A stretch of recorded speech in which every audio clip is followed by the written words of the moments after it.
Hello, foolish mortals. It's the Untitled Film Project Podcast. I am Jim Chandler, along with Justin Bradford and Jeremy K. Gover, and we're investigating the ghouls and spooks of Haunted Mansion. Like some species of cicadas, the franchise that comes out about every 20 years from Disney. When my son and I moved in here, it wasn't as warm as we hoped. And after midnight, the house comes alive.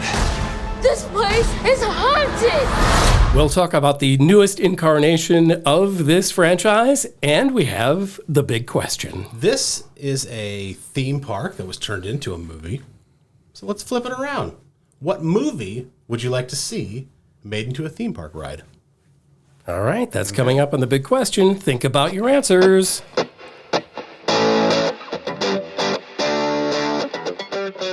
Let's get our initial takes on Haunted Mansion 2023, and let's start with Justin Bradford.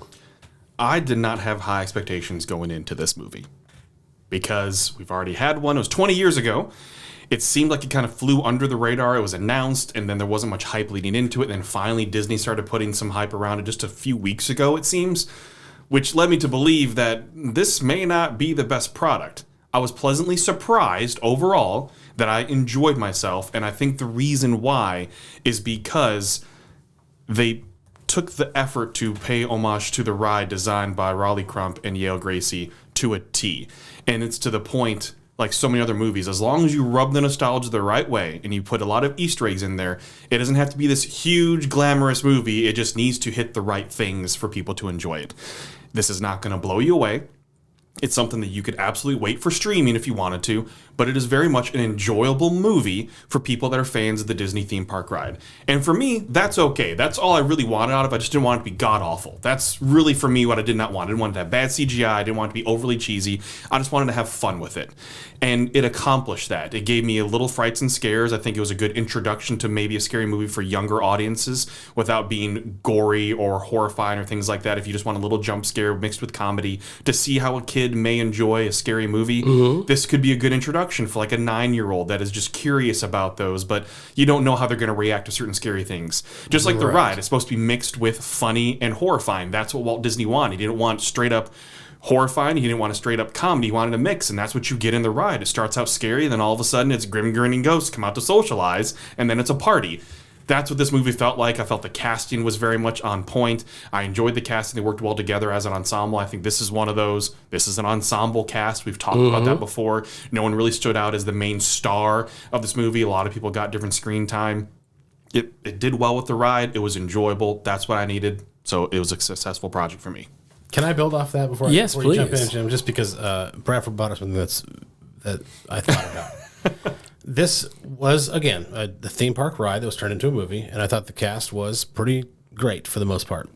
I had some problems with some of the acting, which we'll get to later on, but I think overall it was well written, very vanilla, right? But he said that in Bradford's initial takes, Bradford said that it's a good introduction to the horror genre, and I would argue that when we did this last year, when Hocus Pocus 2 came out, we said that was a very good introduction to young kids and horror, because it's not really horror. What they can handle. There's some still stuff. This is the next step. I think in that. So if you're looking to get your kid, if your kid's really interested in scary movies, start with Hocus Pocus 2, see if they can handle that. They probably can, and then go to Haunted Mansion. That's my initial take. Oh, yes. Because this is rated PG-13 as well. Yes, it is. So keep that in mind because of those scary haunts, that it may be a little too intense for some audiences. But again, you're going to know your family way better than anybody else. But I think that's why they rated this, because there are some scary moments that could frighten a young one if they're not used to it. My son is not interested. Oh, not interested. My son is not. He's unfamiliar with the scary movie genre, horror movies. Can't handle them really well, right? But so my wife and I looked at each other when we watched this with him. We're like, this is not going to end well. Because there was enough scare in it, right? That was like, oh, this is like, that was legit scary. A little scary. Yeah. But at the same time, his best friend Shiloh, he watches horror movies all the time. He can handle it just fine. Bradford's right. Again, you will know your family. You know your kid. Yeah. Yep. Yeah. I will build off of what you said for my initial take, which you mentioned the word vanilla, which was definitely something that was going through my head as I was thinking about this film. And do you ever have like a really good vanilla ice cream from like an ice cream parlor, and it's delicious, right? You can taste the vanilla. And then there's like that little cup of vanilla ice cream that you eat with the wooden spoon, and you're like, well, this isn't vanilla. This is a no flavor at all. And I was leaning a little more towards the no flavor at all.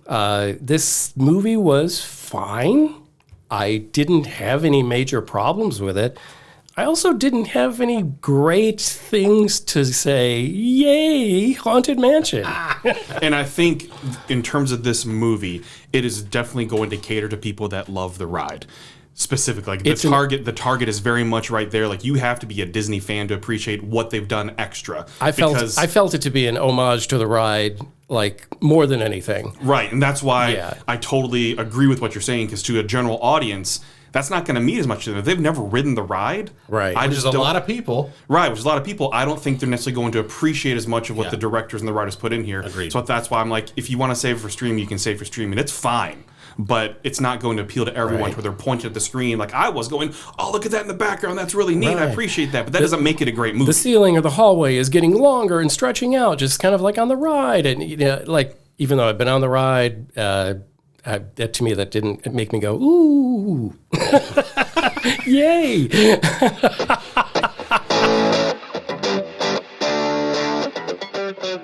All right, let's take a deeper dive into Haunted Mansion 2023 with stars like Rosario Dawson and Lakeith Stanfield.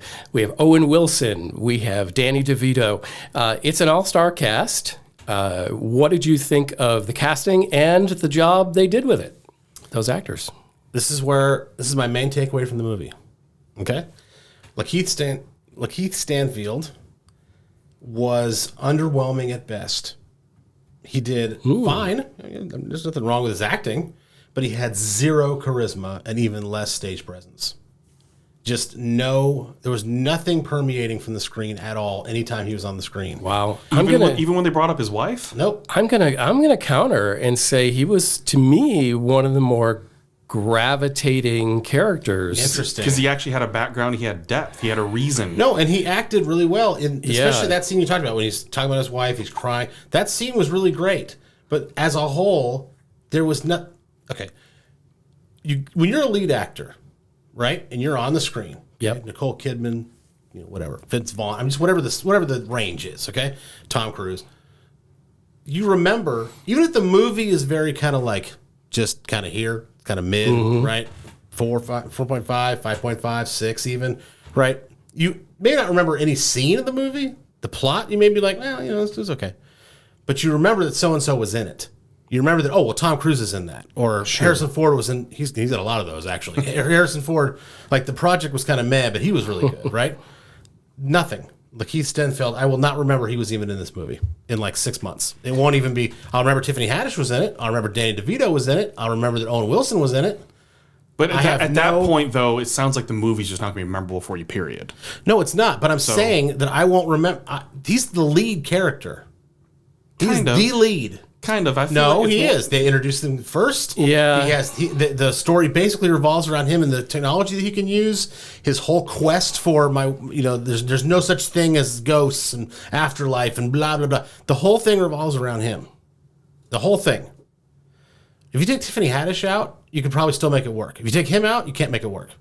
So he's the lead.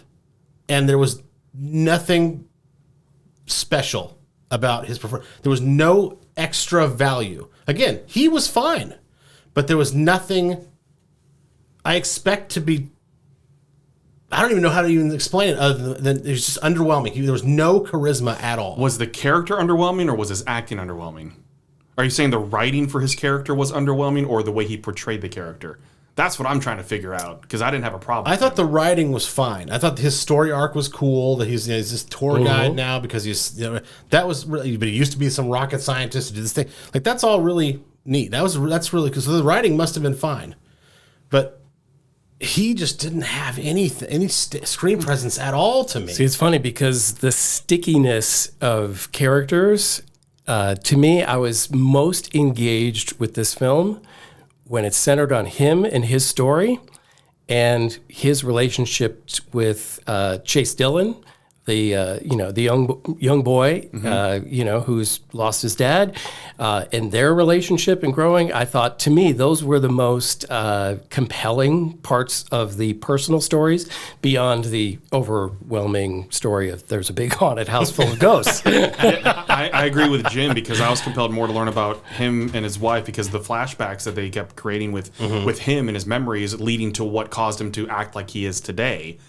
I appreciated that background of the story too, so I didn't have a problem. But again, you're not saying anything wrong. I agree. I loved the flashbacks. I loved the depth of the character. I loved his emotion. He didn't bring me Right, but he is part of that. fine. But okay. I don't know how else to explain. We're going this. to agree to disagree on that. Okay, circle in the building airport. upon that then, because Yes. I always have to ask go over about this.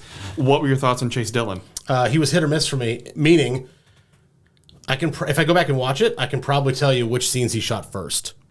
Oh, okay. Because it was like, okay, he wasn't good When he got into there. a rhythm and He everything, wasn't, too. yeah, then all of a sudden he like kind of figured it out, and then it was like, oh, he was great in that scene. And then the next scene he was like, oh, that's kind of iffy. I think he's very promising in terms I agree. of Promising is a great word. because the way that he's Yeah. able to express himself with Yep. his facial expressions, the way he's able to feel like there's a connection, there's chemistry Yes. on screen, and he's been in multiple projects already, but this is probably, I'd say, his biggest project Yeah. so far. So there's plenty of potential with Chase Dillon. I agree with potential. I got to tell you, one of the biggest laughs I got from the movie, and I didn't expect it to come so early, was, they discover that they're in a haunted house. It's him and his mother, and they have figured out that there's ghosts, and there's no denying it. And she's like, oh, it's fine. I'm just going to burn a Yankee candle. That was and, hilarious. and everything will be better and fine. And he just looks at her and goes, will it though? And the way he said that line with the facial expressions was the biggest laugh I got out of the movie. I agree. And just building along with the cast, Owen Wilson, we obviously knew it was sus as soon as he was on screen, Sure. Yeah. playing the role that he was, which, with Owen Wilson, he's one of those character actors that I don't mind that he's Owen Wilson playing the character. Sure. Because it's totally okay for him to play those bit pieces. I'm fine with him playing those characters. I don't need more. I think Danny out of him. DeVito would fall into that category Yeah, as well. Just yeah. be Danny DeVito and I'm fine. And we're good with it because I enjoy that when Owen Wilson doesn't have to be a lead, when he's part of an ensemble like this and he's part of that comic relief, I really enjoy those bits. Also, Loki, I think he's great in Loki, and that's a little different. Yeah. But in terms of movies and film, I enjoy Owen Wilson in these character roles like this because he can be himself, and I'm glad we have him back with that. Okay. I do enjoy him. I can enjoy him on screen in this movie. I also didn't think, I thought they left a lot on the table. I thought his character could be a lot funnier. Oh, yeah. And I'm like, Yeah, I agree. Give him some better lines. He can pull them off. And it was PG-13. They had the leeway to They do did, so. yeah. There was some headroom there, No. and they didn't take it. The unnecessary thing was it really necessary to have Jared Leto cast No. as Hatbox Ghost? No, especially not if you're completely CGI and That's what I didn't understand. I'm going, what? Why? Why? Because it could have been it's complete CGI. What's the point? could have been anybody. Of this as well. Now, granted, Jared Leto does look like the Hatbox Ghost, so maybe that's the point that they're trying to make with it. I mean, he's creepy, weird, kooky, whatever, just like the Hatbox Ghost. Maybe he crossed the line and signed that his image can be used in CGI forever. Which it is really funny, and this is obviously very much theme park nerd, but finally, Walt Disney World is getting the Hatbox Ghost in their Haunted Mansion. It's never been present there. It's only been at Disneyland. So they're finally going to get it this fall. It coincides very well with the movie release. That's deep Disney right there. That is very deep Disney. Now, another part of the casting thing, too, because this is very much focused on the cast because it's an ensemble, it's curious to me how they've pushed out certain people in this movie as not necessarily starring, but playing a role in this, which includes Hassan Minhaj. That was great. Yep. And then, let's see, who else? Dan Levy, which played very small cameo roles, but they're pushing them out as playing a role in this movie. You have a very small part. Like, these are things that were filmed in less than a day. Oh, for sure. For their pieces. He's in the trailer. Jamie Lee Yeah. Curtis doesn't. But when they're in the trailer, yeah. they sell. And, I mean, it's Academy Award winner Jamie Lee Curtis. So it's. But that, in fairness, that role was cooler. Total way. Dan Levy's That was not a cameo. Yeah. Dan Levy was definitely a cameo. Yet they are flashing him on the screen For sure. as part of this because they Right. know that he sells right now thanks to Schitt's Creek. Sure. Right. So it's just curious how they've decided to market the film with certain stars in this, even though they only have a cameo. To me, it's a little bit cheating. it is I because, expected more of Dan because Levy. those pieces, those two roles from Hassan and Dan. I would have loved if we just got surprised with them as cameos. Like, okay, that's fine. I did. Okay, The Hassan, not the Dan Levy, but the Hassan Minaj when he's the sketch artist, and actually I was like, yeah, that's Hassan Minaj. Yeah. like that one. Right. That one that was surprised great. me. And I like that part. I want to be surprised. It's just one of those things. Like, let people be surprised by certain cameos. Yeah. When it's like you already have an all-star cast of people that are very well known, part of the project, then you just add little bits more. It's a nice, pleasant surprise when it happens. Yeah, you're not going to sell any more tickets because Hassan Minaj's name is used in the trailer. Right. When he's there for 10 seconds. Yeah, That's not going to happen. Almost literally. True. It's really like a minute. It's less than a minute, I think, of screen time. It is. Yes. But selling any tickets, do they have to sell any tickets? Because I feel that the entire budget of Haunted Mansion was covered through product placement buys in this. I have never seen more brand names mentioned in a feature film ever. Ever. I'm going to put it up there. Now, I don't have I made a list right after I saw it, and I don't have my list. But, I mean, they don't just mention I'm going to light a candle. I'm going to light a Yankee candle. But that one worked for me. I'm not going to dissect everyone you're saying. No, I'm not saying they didn't work. Because the joke is moms love Yankee. Like, it's just, it fit for me. Right. And comedically, the more specific you get, Yes. the If funnier. you say I'm going to light a candle, it doesn't work. Right. It's just like, I would like give me a bag of snacks. No, if you say Doritos, it's funnier. Funyuns. Yeah, Yes. Funyuns is, exactly. Right, So, I mean, and then they mentioned, oh, yeah, well, I get the candles. I get them often because I subscribe on Amazon to get them every month. And there was like these gratuitous U-Haul references where they would stall the trailer in front of the camera for an ungodly amount of time, which might be just 2 seconds, but in film editing, they would never do that. They're all paid for. And there's a completely gratuitous scene of, I think, Owen Wilson in the car holding up his Burger King fries bag so you can see the logo.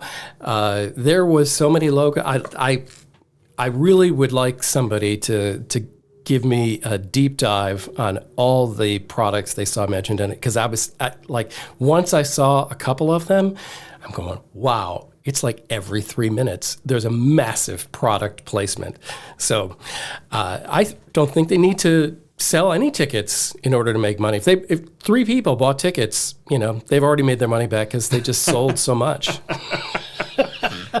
And it is curious, the release time of this, because you think about July. Mission Impossible, and then Barbenheimer, then Haunted Mansion. Not that I'm putting it on the same level in terms of expectations of box office, right? But letting Barbenheimer breathe another week might help a little bit because people are so infatuated with Barbie right now too. But even families, like even though it's not necessarily meant to be a family film, you're still getting families and mothers and daughters to go to Barbie. And a little bit of breathing room probably could have helped Haunted Mansion. Not saying it's bombing or anything like that, but just spreading things out in the box office right now because it's going to be a while before we have new releases. Things are already getting delayed. Okay, so I have a conspiracy theory about why this film was slated to release when it was. Okay? Yeah. And it has to do with the shakeup at the very top of Disney over the last. When did Bob Iger take over? But within the year, right? Right. Yes. So the previous guy who held that position took the job and as promoted from being in charge of parks. He was in charge of the Disney parks and then became CEO of Disney in general. He had a lot of detractors. People who go to Disney all the time said they were getting gouged for things they never had to pay for before, and there was all kinds of... So everything he did, I think he had a theme park centric look at things, okay? Still sucked. So I think he was all for doing another movie based on a ride.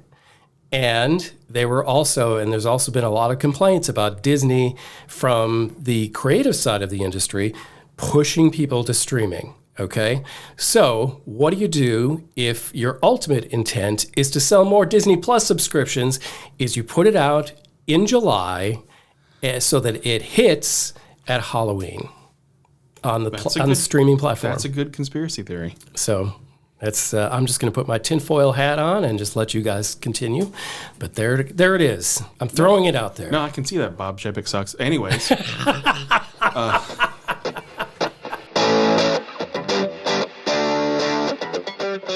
All right, let's get scores on Haunted Mansion 2023. I will start. Oh. This is Jim. And is it possible to have a movie that has nothing really wrong with it, but also nothing really right with it? I think if there is, it is Haunted Mansion. I thought this thing was not terribly funny. I didn't find it, yes, it is scarier than compared to some other things that Disney has done, but I didn't think that extra level of horror, just a little notch up, was also very interesting. And so I found myself just losing interest in this movie as it went along. And I cannot say vanilla more because it was just right down the middle. I mean, what brand of vanilla is it, Jim? It's more Dreyer's ice cream vanilla, or is it more Dreyer's, you West Coast mother. Bluebell if we're going to go deep south, or Or the 1 gallon plastic container tub. Yeah, Ben and Jerry's, or the one, the grocery store brand, the Market Pantry vanilla. right? Yes, The 8-year-old birthday party vanilla. It's yellow. I mean, look, I love these. Keep bringing these vanilla. Jim made a big point about product placement, so I'm just trying to work it in. Yeah, let's just keep going. It wasn't Halo Top. No, it was not. I wish we were making the money that Disney got for mentioning all these brands. If you care to sponsor us for the Untitled Film Project Podcast, you can check out. We are open to it.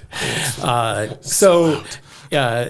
would say, I was thinking about giving it a just down the middle 5, but I'm going to say it's a little better than your kid's birthday party vanilla ice cream. And I'm going to give it a little more because I like the actors and it wasn't bad. So I'm giving it a 6. Jeremy Gover, what'd you think of Haunted Mansion? I thought it was kind of there.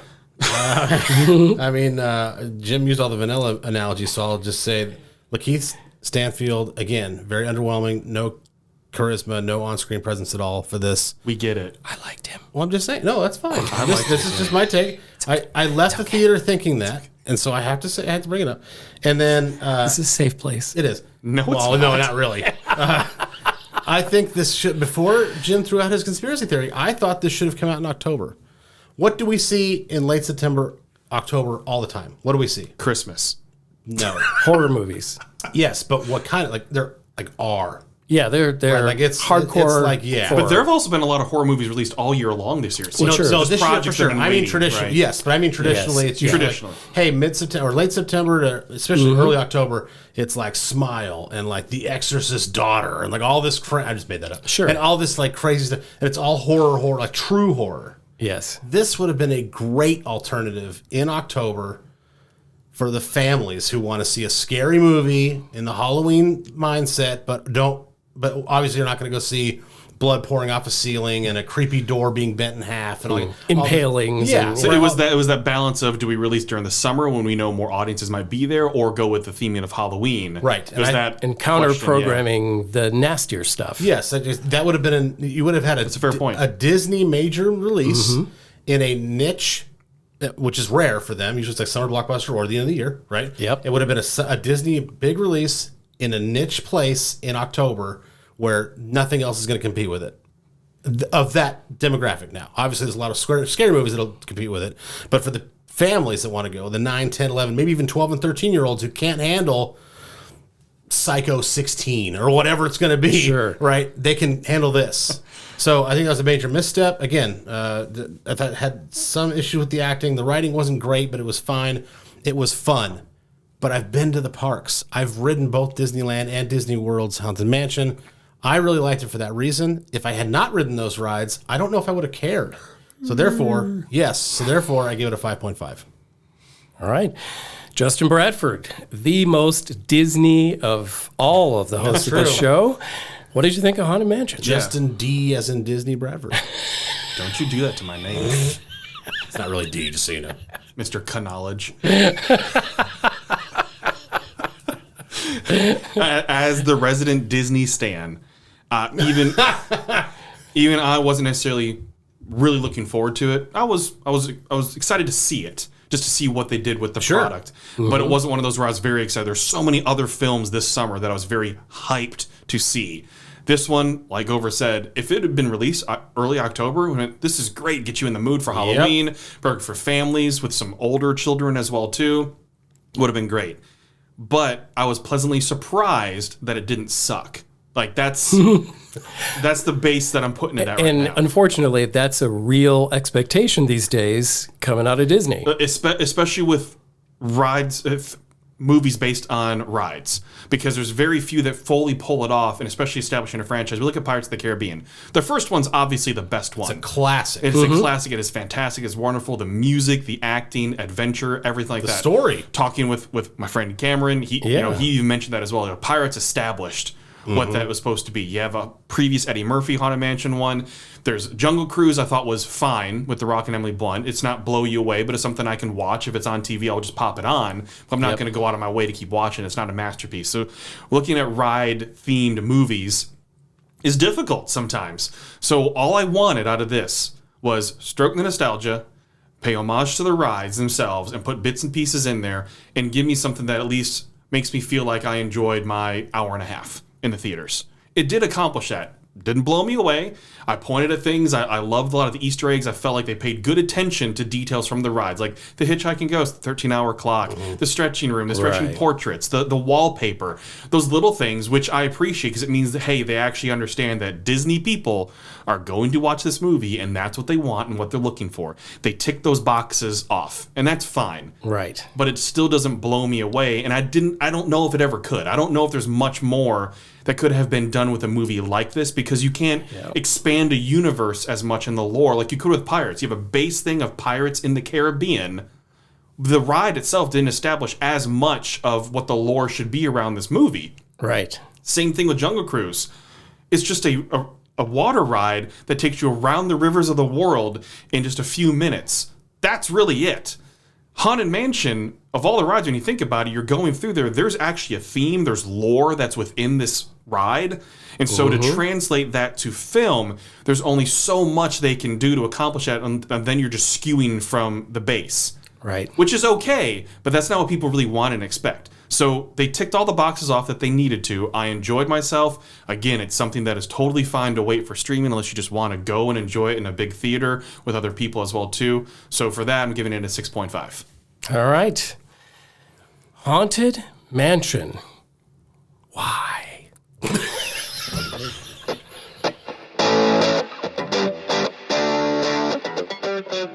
Every episode, you guys, we love to do a big question. And so this big question has to do, sometimes they have to do with the movie we're talking about, sometimes they don't. If you joined us for a recent episode, you know that we did Dinosaur Erotica, which is a whole nother topic for another day. Hopefully you enjoyed that segment, because we definitely did, in a very odd way that you're not thinking about. This week's big question has to do with Haunted Mansion. And as you know, Haunted Mansion was a ride, as we've mentioned, at Disneyland, at Disney World. It's a theme park ride that was turned into a movie. So we're flipping that on its head. What movie would you like to see a theme park ride made out of?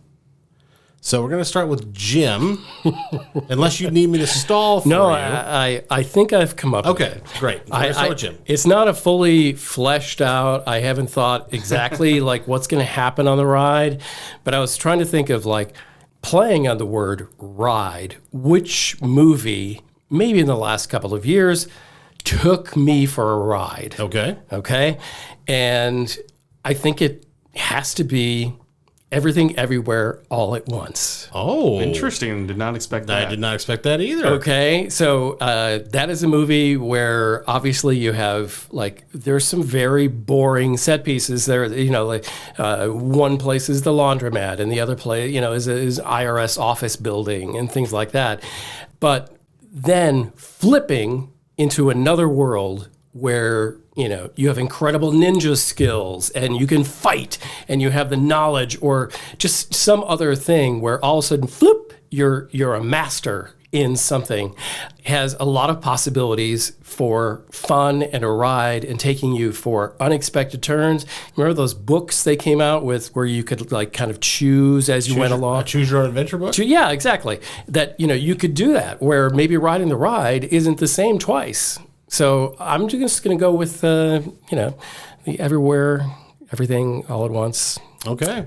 As a ride. I'm going to go second because Bradford is the theme park master. And so therefore, I'm going to give him his props and say he can anchor this whole thing. Okay. Thanks. Mine is Mission Impossible.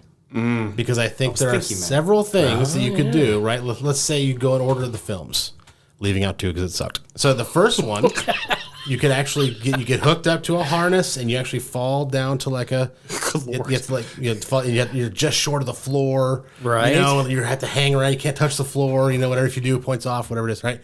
And then the second one. And the third one. Wait, but they don't have to stop the spread of chimera. No. You know what? On your way back up to the air conditioner, you just hit a button. There, it stopped. So if you go on to the other films, you could let's say you have to climb what looks like the Burgers. It's a really high building. Right now they have, what's it called, Bradford? You would know. This is Space, not Spaceship Earth. That's actually a ride.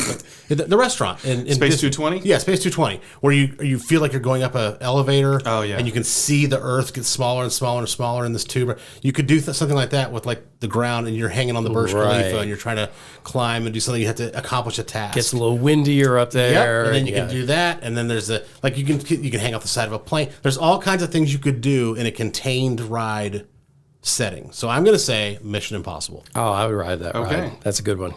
All right. So I have lots of thoughts, and this is my opportunity. Okay. To talk about them. Boy. Justin, you've seen and been on almost every ride. Yeah, that's true. So Fast and Furious deserves a better ride than what they have right now. Okay. If you know at Universal Studios Orlando, that is the worst ride in that theme park. Wow. That is a franchise that deserves a ride that is a coaster and it is fast. Not this, oh, wow, we're going to save you. You're on a party bus and it got thwarted. It's awful. Right. The ride queue for Fast and Furious is better than the ride. That's saying something, isn't it? Yes, it is. That's saying something. Okay. Yeah, that's sad. Next, so that's my non-Disney take. All right. They deserved better. Yeah, my Disney takes are not necessarily a ride. It could be a ride, but an exploration area similar to what they're doing with Moana in Epcot would be Zootopia. Thinking that'd be great. in Dinoland USA, how you're able to explore the different climates and the different areas. It could be it could be Treehouse-esque, but you're exploring different things, or it could be a slow ride as well, or you could be Detectives on the Hunt as a ride as well. Mm-hmm. There's so many things you could do with Zootopia because it's bright, it's colorful, things like that. Coco is another one. Again, bright, colorful, lots of music. We know in the Mexico Pavilion, people love the Three Caballeros. And I'm totally okay with that. I would not be against a re-theme of that water ride into Coco. They have a little Coco tease in the lobby of that pavilion, but I'd love to see Coco because it's so bright, colorful, full of music, and Walt's always said, full of change.